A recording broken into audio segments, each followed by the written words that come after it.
güneş nurun saçanna, bahar güller açanna, hayra kuşlar uçanna, gülüm gözledim seni. Hayra kuşlar uçanna, gülüm gözledim seni. Baktım belek dağlara, terçemelli bağlara, gellelem karamama, gülüm gözledim seni.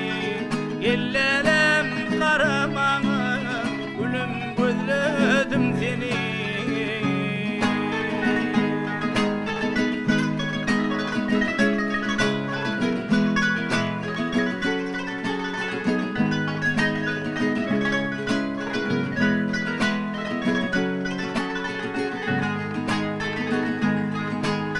Yollardan, yollardan, uzak uzak illerden, gülelekli kollardan, canım gözledim seni.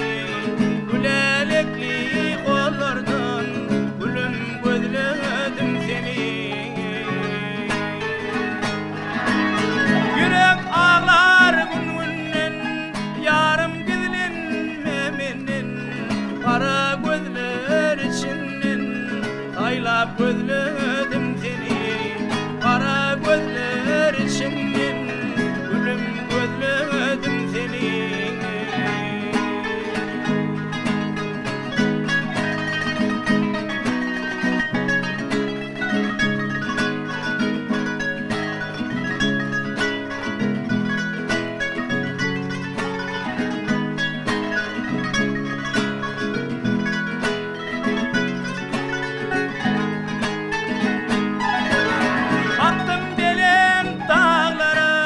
Terçemelli bağlara, gellelem karamama, deyip gıyladım seni.